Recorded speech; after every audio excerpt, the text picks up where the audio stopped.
Yes students, start करें। चलिए, तो अभी तक जो हम लोगों ने पढ़ा बेटा, उसको हम लोग एनालिसिस करने की कोशिश करेंगे बेटा कि एनसीईआरटी बेस्ड पेपर आ रहा है या फिर जस्ट ये बातें ही है ना। तो ये बेटा इसको हम लोग देख रहे हैं कि स्केलेटल सिस्टम के हम लोग प्रीवियस ईयर क्वेश्चन कर रहे हैं। ठीक है, देखेंगे बेटा, पहला क्वेश्चन देखेंगे बेटा, है ना। एआईपीएमटी 2010 का क्वेश्चन है। मैंने जनरली आपको 10 ईयर का प्रीवियस देख रहा हूं, उससे पहले का देखने का जरूरत भी नहीं है।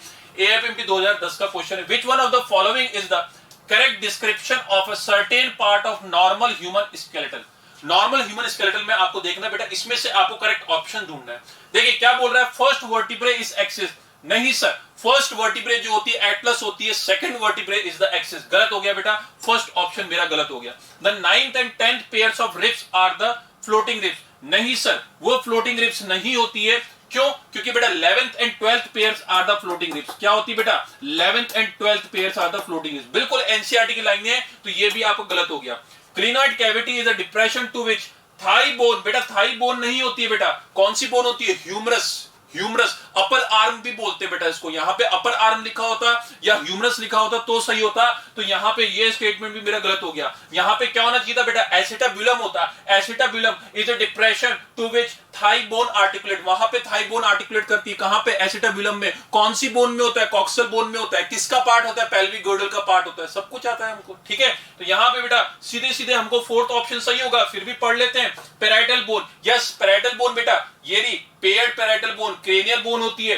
And temporal bone, temporal bone कौन सी है सर? ये वाली टेम्पोरल बोन है जिसमें एक्सटर्नल ऑडिटरी मिएटस होती है, ठीक है। ये जो ईयर की ओपनिंग है यहां पे प्रेजेंट होती है। ऑफ द स्कल, स्कल की होती है। जॉइंट बाय फाइब्रस जॉइंट, बिल्कुल सही है बेटा। Fibrous joint is the immovable joint. Immovable joint, इसको हम लोग क्या बोलते हैं? सूचर्स भी बोलते हैं। क्या बोलते हैं बेटा इसको? सूचर्स भी बोलते हैं हम लोग, ठीक है।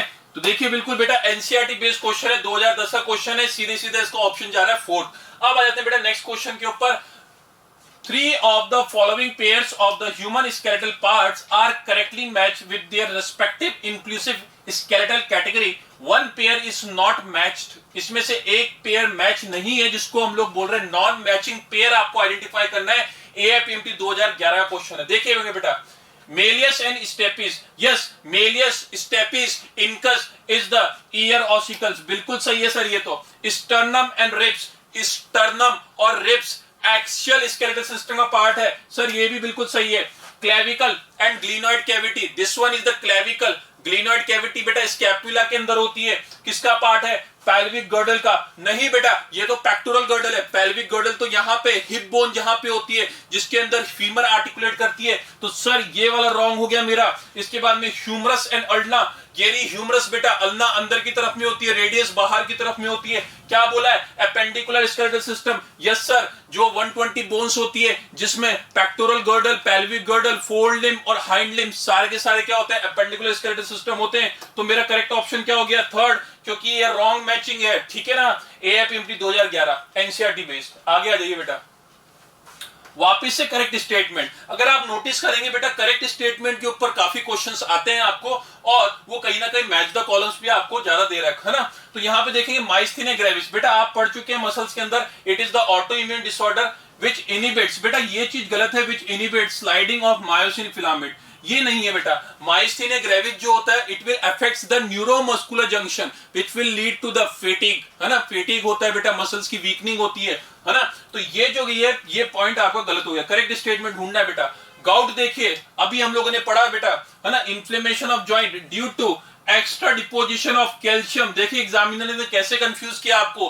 कैल्शियम का नहीं होता सर, किसका होता है सर? ये तो यूरिक एसिड होता है। यहाँ पे क्या होता है बेटा? यूरिक एसिड होता है। तो इसलिए ये भी स्टेटमेंट गलत हो गया। मस्कुलर डिस्ट्रोफी, यस, ये बेटा मसल से भी है statement. Age related shortening of muscles, बेटा ये गलत हो गया। एज रिलेटेड नहीं होता है। मस्कुलर डिस्ट्रोफी के ऊपर 2019 में भी क्वेश्चन था। इट इज द जेनेटिक, मतलब कि इनहेरिटेड डिजीज है, जिसमें प्रोग्रेसिव डिजनरेशन ऑफ मसल्स होता है। इसलिए ये स्टेटमेंट भी सही है। तो ऑब्वियसली मेरा फोर्थ स्टेटमेंट सही होगा। देख लेते हैं बेटा, ऑस्टियोपोरोसिस, ऑस्टियो मतलब बोन, पोरेसिस का मतलब उसके अंदर पोर्स फॉर्म हो जाना, मतलब वीक हो जाना, फ्रेजाइल हो जाना, ठीक है। तो it is the decrease in bone mass, bone mass decrease होता है। Higher chances of fracture, fracture के चांसेस बढ़ जाते हैं। फिर with advancing age, with advancing age भी सही है बेटा, यहां पे बोल देता due to decrease level of oestrogen in female, वो भी सही हो जाता आपका। समझ आया ना आपको? अगर ये होता कि due to excess release of parathormone PTH, तो भी ये सही हो जाता। तो देखिए ऑस्टियोपोरोसिस मैंने आपको बोला था इंपॉर्टेंट है, एएपीएमटी 2012। आ जाइए बेटा, नीट स्टार्ट हो गया था 2013 से, तो नीट यूजी 2013 का क्वेश्चन देखेंगे बेटा। यहां पे करेक्ट स्टेटमेंट आपको आइडेंटिफाई करना है। The joint between adjacent vertebrae is fibrous joint, ये तो बिल्कुल ही गलत हो गया बेटा। एडजेसेंट वर्टिब्रे के बीच में फाइब्रस जॉइंट बेटा, फाइब्रस जॉइंट तो इमूवेबल जॉइंट है, बिल्कुल गलत हो गया बेटा। ठीक है ना? कौन सा जॉइंट होता है बेटा? कार्टिलेजिनस जॉइंट, है ना, intervertebral disc, cartilaginous joint, slightly movable joint. ठीक है, ये गलत हो गया। आपको करेक्ट स्टेटमेंट देखना है। और decrease level of progesterone causes osteoporosis in old people. देखिए बेटा 2012 में भी ऑस्टियोपोरोसिस के ऊपर स्टेटमेंट था, और 2013 में भी आपका 2013 में भी आपका ऑस्टियोपोरोसिस पे स्टेटमेंट है। अलग अलग तरीके से पूछ रहा है, और यहां पे आपको दे दिया प्रोजेस्टेरॉन है फीमेल सेक्स हार्मोन, बट यहां पे बोन डेंसिटी को मेंटेन करने का इसका कोई रोल नहीं है। यहां पे क्या होना चाहिए था बेटा? ईस्ट्रोजन होना चाहिए था। यहां पे क्या होना चाहिए था? ईस्ट्रोजन होना चाहिए था।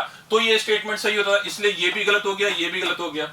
Accumulation of uric acid crystal in joint causes their inflammation. Yes बेटा, देखिए accumulation of uric acid crystal lead to inflammation of joints. ये क्या हो गया बेटा?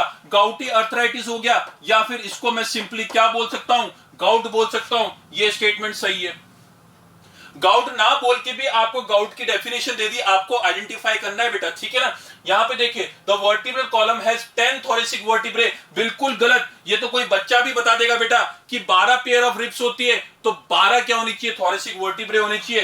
तो ये जो स्टेटमेंट है ये भी गलत हो गया। एनसीईआरटी बेस्ड क्वेश्चन चल रहे हैं बेटा। Option third NEET UG 2013।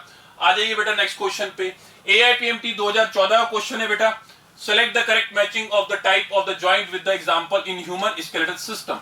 ठीक है, यहां पे देखेंगे बेटा, आपको करेक्ट स्टेटमेंट देखना है। कार्टिलेजिनस जॉइंट बेटा between frontal and parietal, frontal and parietal, frontal and parietal, इसके अंदर कार्टिलेज जॉइंट नहीं होते बेटा। कौन सा होता है? फाइब्रस जॉइंट होते हैं, फाइब्रस जॉइंट होते हैं। फाइब्रस जॉइंट किस तरह का जॉइंट होता है? इमूवेबल जॉइंट होता है। This is the second category of joint जिसके अंदर स्लाइड मूवमेंट होती है। वो किसके बीच में होता है? Between two vertebrae. Intervertebral disc is the example of cartilaginous joint. Pubic symphysis is the example of cartilaginous joint. इसके बाद में पाइवट जॉइंट बेटा, pivot joint between third and fourth cervical vertebrae, बिल्कुल गलत हो गया बेटा। किसमें होता है बेटा? First and second cervical vertebrae. ठीक है ना? तो ये भी हमारा गलत हो गया, फर्स्ट भी सेकंड भी गलत हो गया। Hinge joint between humerus and pectoral girdle, humerus pectoral girdle, ये आपको करके देखना पड़ेगा एग्जाम में बेटा। हाँ, ऐसे आपको नहीं याद रहेगा कि ह्यूमरस क्या है, पेक्टोरल गर्डल क्या। आपको पता होना चाहिए कि ये ह्यूमरस है, ये पेक्टोरल गर्डल है, इसके बीच में ये हिंज जॉइंट नहीं है, ये तो बॉल एंड सॉकेट जॉइंट है। सॉकेट क्या है बेटा? ग्लिनॉइड कैविटी है। बॉल लाइक स्ट्रक्चर क्या है? हेड ऑफ ह्यूमरस है। हिंज जॉइंट क्या होता है सर? हिंज जॉइंट तो यूनिएक्सियल होता है। गेट में जैसे हिंज होता है, गेट बंद हो सकता है, खुल सकता है, तो यहां पे बेटा ये हिंज जॉइंट नहीं है। ह्यूमरस और पेक्टोरल गर्डल में जो होता है बॉल एंड सॉकेट जॉइंट होता है, बॉल एंड सॉकेट जॉइंट। ठीक है, तो यहां पे मेरा ऑप्शन फोर्थ ही सही होगा बेटा। मैंने 3 रिजेक्ट कर दिए तो करेक्ट ऑप्शन निकल के आ गया। फिर भी देख लेता हूं बेटा। Gliding joint between carpals, yes carpals, wrist joint जो हो गया, रिस्ट जॉइंट जो है बेटा ग्लाइडिंग जॉइंट। इसमें एक ऊपर की जो 4 बोन्स है, नीचे की बोन्स के ऊपर ग्लाइड करती है, जिसकी वजह से आपका रिस्ट का मूवमेंट होता है। तो AIPMT 2014 option fourth is the correct option. Next question देखेंगे बेटा, एआईपीएमटी 2015 का देखेंगे। ग्लिनॉइड कैविटी के लिए पूछा है। किसके लिए पूछा है? Glenoid cavity. जैसे ग्लिनॉइड कैविटी नाम आता है, मेरे दिमाग में स्कैपुला आ जाता है। स्कैपुला में एक डिप्रेशन है, उस डिप्रेशन और कैविटी के अंदर हेड ऑफ ह्यूमरस आर्टिकुलेट कर रहा है। यहां पे देखिए स्कैपुला विद एक्रोमियन, एक्रोमियन से तो बेटा क्लेविकल बोन जुड़ती है। हाँ ये बात है, स्कैपुला का ही पार्ट होता है एक्रोमियन, बट ग्लिनॉइड कैविटी बोल रहा है। क्लेविकल विद स्कैपुला ये भी नहीं होगा, क्लेविकल कोई लेना देना नहीं है बेटा। ये सही है, ह्यूमरस विद स्कैपुला, ह्यूमरस को स्कैपुला से जोड़ती है क्या? Glenoid cavity. तो यहां पे हमारा ऑप्शन थर्ड हो गया। अगेन क्लेविकल का इधर कोई लेना देना नहीं है, तो ये भी हमारा गलत हो गया। तो यहां पे AIPMT 2015 option third is the correct option. Again री एपीएमटी 2015 का देखेंगे बेटा, नॉट अ फंक्शन बताना है आपको, not a function of the skeletal system. Skeletal system का कौन सा फंक्शन नहीं है, वेरी इजी क्वेश्चन, बट बच्चों को पता नहीं क्यों इसमें कंफ्यूजन रहता है बेटा। देखिए फर्स्ट ऑप्शन देखेंगे लोकोमोशन, क्या स्केलेटल सिस्टम का लोकोमोशन में कोई रोल नहीं है बेटा? अरे चैप्टर ही क्या है, लोकोमोशन एंड मूवमेंट, पढ़ना क्या है, मसल्स और बोन्स के बारे में। भैया लोकोमोशन मूवमेंट किसकी वजह से हो पा रहा है, बोन्स और मसल्स के कारण, तो लोकोमोशन तो है। प्रोडक्शन ऑफ एरिथ्रोसाइट, बेटा ये अगर आप जानते हैं बेटा, आपने कहीं ना कहीं ब्लड पढ़ लिया है ना, तो ब्लड के अंदर आपने ये पढ़ा होगा, या फिर आप सिंपली ये जानते हैं कि बोन के अंदर जो बोन मैरो कैविटी होती है उसके अंदर इरिथ्रोपोइसिस होता है, मतलब कि आपके ब्लड सेल्स का फॉर्मेशन होता है, तो वो किसके अंदर होता है, बोन्स के अंदर होता है। तो स्केलेटल सिस्टम में क्या होती है, बोन्स होती है, तो बोन्स का पार्ट क्या हो गया, प्रोडक्शन ऑफ इरिथ्रोसाइट हो गया, तो ये स्टेटमेंट भी सही है। स्टोरेज ऑफ मिनरल्स, यहाँ पे बच्चे कंफ्यूज कर जाते हैं, यार कौन से मिनरल स्टोर करता है, अरे बाबा कैल्शियम होता है, मैग्नीशियम होता है उसके अंदर, ठीक है ना। तो ये जो मिनरल्स है ये कहां होते हैं, लार्ज अमाउंट ऑफ कैल्शियम जो होता है, सबसे मोस्ट अमाउंट ऑफ कैल्शियम जो स्टोर होता है बॉडी के अंदर, वो बोन्स में होता है, बोन्स की फॉर्म में होता है। तो इसलिए ये तीनों स्टेटमेंट मेरे स्केलेटल सिस्टम के रेस्पेक्ट में सही है। प्रोडक्शन ऑफ बॉडी हीट, ये मेरा काम नहीं है बोन्स का, बोन्स का क्या काम है बेटा, प्रोडक्शन ऑफ बॉडी हीट में। हाँ ये जरूर है कि मसल्स के अंदर हम लोग बोल सकते हैं मस्कुलर सिस्टम जो है वो हमारा प्रोडक्शन ऑफ बॉडी हीट के लिए रिस्पॉन्सिबल है। सर कैसे, अरे भैया आपको जब सर्दियां होती है तो सर्दियों के टाइम पे बॉडी की एडेप्टिविटी के लिए है ना, तो शिवरिंग होने लग जाती है आपको। वो शिवरिंग जो होती है वो involuntary contraction of skeletal muscle से बेटा, और वो स्केलेटल मसल जब इनवॉलंटरी कॉन्ट्रैक्ट होती है ना, कॉन्ट्रैक्शन के कारण हीट जनरेट होती है, उसी हीट के कारण आपकी बॉडी का टेम्परेचर रेगुलेट होता है ना। बाहर ठंडी ज्यादा तो शिवरिंग ज्यादा, बाहर ठंडी नहीं तो शिवरिंग नहीं। आप देखेंगे बेटा समर के अंदर तो आपको कोई शिवरिंग होती नहीं है, तो इसका मतलब प्रोडक्शन ऑफ बॉडी हीट आपका क्या हो गया, स्केलेटल सिस्टम का पार्ट नहीं है, वो मस्कुलर सिस्टम का पार्ट है। Very easy question, AAPMT 2015। Next question देखेंगे, which of the following joint would allow no movement. जैसे ही आ जाता है बेटा नो मूवमेंट, मेरे दिमाग में आता है सूचर्स और फाइब्रस जॉइंट, वो क्रेनियल बोन्स के बीच में है। यहां पे देख लीजिए बेटा, बॉल एंड सॉकेट जॉइंट तो हमारा साइनोवियल जॉइंट है, ये नहीं होगा। फाइब्रस जॉइंट ये होगा बेटा, ये होगा, और कार्टिलेजिनस जॉइंट भी नहीं होगा, ठीक है, और साइनोवियल जॉइंट भी नहीं होगा, क्योंकि साइनोवियल जॉइंट ये दोनों तो एक ही बात होगी। साइनोवियल जॉइंट का example ball and socket joint, ये आपका सेकंड कैटेगरी ऑफ जॉइंट है जिसके अंदर स्लाइट मूवमेंट होती है। इधर बोल रहा है नो मूवमेंट, तो नो मूवमेंट के हिसाब से जो होगा वो फाइब्रस जॉइंट होगा। सूचर्स याद रखेंगे जो क्रेनियल बोन्स के बीच में होते हैं, सूचर्स, ठीक है। ऑस्टियोपोरोसिस, देखिए बेटा तीसरी बार ऑस्टियोपोरोसिस आ रहा है, इसका मतलब बेटा ये बहुत इंपॉर्टेंट है, तो एग्जाम के लिए हमको इसको ध्यान रखना है। ये एज रिलेटेड डिजीज है स्केलेटल सिस्टम की, में अकर ड्यू टू। अब आपको रीजन पूछ रहा है, अब ढंग से एक एक क्वेश्चन देखेंगे। इम्यून डिसऑर्डर है ये, affecting neuromuscular junction leading to fatigue. देखिए क्या बोल रहा है, इम्यून डिसऑर्डर, ये तो सही है, ठीक है ना। अच्छा ये भी सही है, इम्यून डिसऑर्डर तो किसके लिए बेटा, वो है रिमेटेड अर्थराइटिस, तो ये तो पूरा गलत हो गया। अगर रिमेटेड अर्थराइटिस होता तो पहली लाइन सही होती, और दूसरी लाइन जो है बेटा वो माइस्थीनिया ग्रेविस के लिए, जो मस्कुलर डिसऑर्डर है ना। High concentration of calcium and sodium, ये गलत हो गया। डिक्रीज लेवल ऑफ ईस्ट्रोजन, ये बिल्कुल सही है। मैंने बोला था बेटा फीमेल के अंदर जब मीनोपोज आ जाता है तो क्या होता है, डिक्रीज लेवल ऑफ ईस्ट्रोजन के कारण क्या होता है, बोन डेंसिटी धीरे धीरे खत्म होने लग जाती है, और बोन क्या हो जाती है, पोरस हो जाती है। तो हमारा ऑप्शन जो है थर्ड सही हो गया। Accumulation of uric acid leading to inflammation of joint, बेटा ये तो अब हम लोग बता सकते हैं सर ये तो क्या है, गाउट है या फिर गाउटी अर्थराइटिस है। आपसे पूछा गया था osteoporosis, the correct answer is the option third. अरे बेटा रिब्स के ऊपर क्वेश्चन है, very easy question. Out of X pair of ribs in humans only Y pairs are true ribs. Select the option that correctly represent values of X and Y, provide their explanation. देखिए out of X pairs, तो out of X pairs का मतलब ये हो गया out of 12 pairs, हमारे पास में 12 pairs of ribs होती है, ठीक है, जिसमें से क्या बोल रहा है, Y pairs are true ribs, तो वाई पेयर्स का मतलब कितनी हो गई बेटा, 7 pairs are the true ribs, ठीक है। तो यहां पे देख लेंगे बेटा कॉम्बिनेशन आपको इधर ही दिख रहा है 12 और 7, देखिए 7 true ribs are attached dorsally to vertebral column, पीछे वर्टिब्रल कॉलम से वेंट्रली टू स्टर्नम, पहला ही सही हो गया। दूसरा स्टेटमेंट भी पढ़ लीजिए कि 12 में से 5 जो होती है वो ट्रू रिब्स होती है, तो वैसे ही गलत हो गया। 24 में से 7, देखिए अगर वो 24 में से भी बोल रहा है तो भी गलत हो गया, क्योंकि यहां पे एक्स पेयर्स बोला है, तो 24 पेयर्स तो ना बेटा। अगर इधर बोलता out of x number of ribs तो भी हम लोग 24 कंसिडर कर लेते, बट इधर पेयर्स ही बोल दिया तो मेरे को पेयर्स ही ढूंढना है बेटा, ठीक है।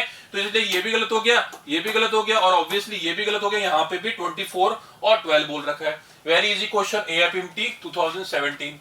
Pivot joint between Atlas and axis is a type of, देखिए पिवट जॉइंट बोल दे, बॉल एंड सॉकेट जॉइंट बोल दे, हिंज जॉइंट बोल दे, सैडल जॉइंट बोल दे, कॉन्डिलाइट जॉइंट बोल दे, all are the type of synovial joint. Synovial joint का मतलब ये होता है कि दो जॉइंट के बीच में क्या होता है, साइनोवियल फ्लूइड होता है जो साइनोवियल मेम्ब्रेन सिक्रीट करती है, ठीक है। तो these all are the synovial joint, जिसके अंदर मैक्सिमम मूवमेंट देखने को मिलती है। फाइब्रस जॉइंट के अंदर कोई मूवमेंट देखने को नहीं मिलती है, कार्टिलेज जॉइंट के बीच में थोड़ा स्लाइट मूवमेंट होती है, और saddle joint is the example of synovial joint. But यहाँ पे पाइवट जॉइंट को पूछ रहा है, वो किसकी कैटेगरी के अंदर आता है, वो आता है साइनोवियल जॉइंट की। नेक्स्ट क्वेश्चन बेटा 2019 लेटेस्ट क्वेश्चन है, बिल्कुल latest question, last year previous year का क्वेश्चन है। देखेंगे बेटा, select the correct option. Statements को ढंग से पढ़ना है बेटा, है ना। Each rib is a flat thin bone, बिल्कुल सही है। ऑल द रिब्स, देखिए क्या बोल रहा है, all the ribs are connected dorsally to the thoracic vertebrae and ventrally to the sternum। देखिए all the ribs connected dorsally to the thoracic vertebrae, 12 pair ribs है, 12 thoracic vertebrae, पीछे तो सब कनेक्टेड है, चाहे वो फ्लोटिंग रिब है, false ribs हो। बट आगे वो वेंट्रली स्टर्नम से अटैच है क्या, नहीं है, नहीं है सर, क्योंकि 8th 9th 10th जो होती है वो 7th रिब के कोस्टल कार्टिलेज से अटैच है, और sir 11th and 12th ribs तो अटैच ही नहीं है। तो ये स्टेटमेंट मेरा गलत हो गया। आपको ढूंढना है बेटा correct option. There are 7 pairs of vertebrosternal, vertebrosternal का मतलब हो गया बेटा ट्रू रिब्स, जो पीछे वर्टिब्रल कॉलम से जुड़ी हुई है और आगे स्टर्नम से by the means of costal cartilage. 3 pairs of vertebrochondral, yes sir 8th 9th 10th are the vertebrochondral. Chondral क्यों बोल रहे हैं बेटा, क्योंकि ये 7th रिब के कोस्टल कार्टिलेज से जुड़ी हुई है, ठीक है। And 2 pairs are vertebral ribs. अब देखिए फ्लोटिंग रिब्स और वर्टिब्रल रिब्स में कंफ्यूज नहीं होना बेटा। फ्लोटिंग रिब्स का मतलब पीछे वर्टिब्रल कॉलम से जुड़ी हुई है, और वर्टिब्रल रिब्स का मतलब सिर्फ वो पीछे वर्टिब्रल कॉलम से जुड़ी हुई है, ना आगे स्टर्नम से जुड़ी हुई है, ना कार्टिलेज से जुड़ी हुई है। इसलिए बेटा ये वाला स्टेटमेंट मेरा बिल्कुल सही है। 8th 9th 10th pairs of ribs articulate directly with the sternum, ये गलत हो गया बेटा, क्योंकि 8th 9th and 10th pair of ribs किससे आर्टिकुलेट करती है बेटा, 7th रिब के कोस्टल कार्टिलेज से आर्टिकुलेट करती है। 7th रिब कोस्टल कार्टिलेज, ठीक है। यहां पे देखिए बेटा 11th and 12th pairs of ribs are connected to the sternum. देखिए बिल्कुल गलत बेटा, फ्लोटिंग रिब्स क्यों बोलेंगे फिर उसको, जब वो स्टर्नम से जुड़ी हुई होगी तो फ्लोटिंग रिब्स क्यों बोलेंगे। इसलिए ये स्टेटमेंट भी गलत, ये स्टेटमेंट भी गलत, और आपका नीट 2019 का क्वेश्चन का आंसर आ गया ऑप्शन 2। बहुत ही इजी क्वेश्चन आते हैं बेटा, सिर्फ एनसीईआरटी पढ़ के जानी, और मात्र 3 पेज की है। बच्चे क्या करते हैं बेटा, है ना, छोटा सा टॉपिक है सर क्या पढ़ेंगे इसको, ऐसे कर लेंगे। अरे भाई ऐसे क्यों कर लेंगे, जब एक क्वेश्चन आ रहा है 4 मार्क्स का आ रहा है तो बिल्कुल 100% सही होके जाना है ना बेटा, है ना। क्योंकि बेटा इस तरह के क्वेश्चन जो होते हैं एक अच्छा बच्चा इसको डेफिनेटली करके जाता है ना। तो हम लोग इधर तो लैक ना करें ना, एक अच्छे क्वेश्चन को, इजी क्वेश्चन को हम लोग कर सकते हैं उसको, है ना। यहाँ पे देखिए match the following column and select correct option. देखिए बेटा floating ribs located between 2nd and 7th rib, अच्छा आपको मैच करना है बेटा, है ना, ये करेक्ट और इनकरेक्ट नहीं है, मैच करना है। फ्लोटिंग रिब्स हो गया, do not connect with the sternum, बिल्कुल सही है कि स्टर्नम से कनेक्ट नहीं होती है। एक्रोमियन के बारे में बोलना है, ठीक है। एक्रोमियन जो होता है बेटा उस पे क्या होता है, क्लेविकल जुड़ती है, क्लेविकल जुड़ती है, यस क्लेविकल जुड़ेगी इस पे, ठीक है। इसके बाद में स्कैपुला जो होता है, स्कैपुला की लोकेशन क्या होती है, located between 2nd and 7th rib. बेटा ये भी ध्यान रखना है आपको, उसकी लोकेशन क्या है, स्कैपुला का लेवल क्या है, 2nd और 7th रिब के बीच में होता है। और ग्लिनोइड कैविटी किस में होता है, अच्छा ये तो स्कैपुला में होता है, और यहाँ पे हेड ऑफ ह्यूमरस आर्टिकुलेट करता है। तो मेरा सीक्वेंस क्या हो गया बेटा, 4th हो गया, उसके बाद में 3rd हो गया, और उसके बाद में 1st हो गया, और 2nd हो गया, है ना। 4th 3rd कहां गया बेटा, 4th 3rd और 1st और 2nd, क्या बोल रहा हूं मैं, वापिस से देख लेते हैं एक बार। ये हो गया 4th, उसके बाद में 3rd, फिर 1st और 2nd, यस 1st और 2nd उसके बाद में। तो मेरा ऑप्शन क्या हो गया, option 3rd is the correct option, ठीक है। तो बेटा आपने देखा कि मैंने आपको पिछले 10 साल के क्वेश्चन करवा दिए, और मैंने आपको पूरा टॉपिक भी पढ़ा दिया। यहाँ पे कहीं भी ऐसा नहीं लगा कि सर ये चीज एनसीईआरटी में नहीं है, या हमने पढ़ी नहीं, हमारे नोट्स में नहीं है, तो ये चीज हमको पढ़नी चाहिए, ऐसा कुछ भी नहीं है बेटा। अगर मैं तो बोल रहा हूँ कि हम लोगों ने जो एडिशनल पढ़ा वो भी ना पढ़े आप लोग, है ना, वो तो एक सेफ साइड के लिए हम लोग पढ़ाते हैं, अगर वो भी ना पढ़े, आप सिर्फ एनसीईआरटी पढ़ के जाए इस टॉपिक की, तो यहाँ से जो आने वाला एक क्वेश्चन है बेटा 4 मार्क्स का, 4 मार्क्स आप जानते हैं बेटा 1-1 मार्क्स से कट ऑफ रह जाता है। तो यहाँ पे आपका वो 4 मार्क्स बिल्कुल श्योर है। अब यहां से मैं आपको ये बताना चाह रहा हूं कि ये टॉपिक आपका खत्म हो चुका है, एनसीईआरटी हम लोगों ने कर लिया, क्वेश्चन का डिस्कशन कर लिया। अब आपके मॉड्यूल में बेटा क्वेरीज हो सकती है बहुत सारी, किसी बुक के कोई क्वेश्चन हो सकता है, तो ये जो है बेटा आप अपने, है ना, जो सर्वोत्तम डाउट पोर्टल पे है उस पे कंटिन्यूस भेजते जाइए। जैसे मैंने आपके मसल्स के डाउट हर बच्चे का क्लियर किया था, वैसे ही मैं स्केलेटल सिस्टम के लिए भी बिल्कुल आपको सारे डाउट्स उसमें बताऊंगा, ठीक है ना। तो यहाँ पे हम लोग एंड करते हैं topic. Thank you so much, आपने मेरे को सुना इतने ध्यान से और यहाँ पे आपने चीजों को समझा। Thank you so much.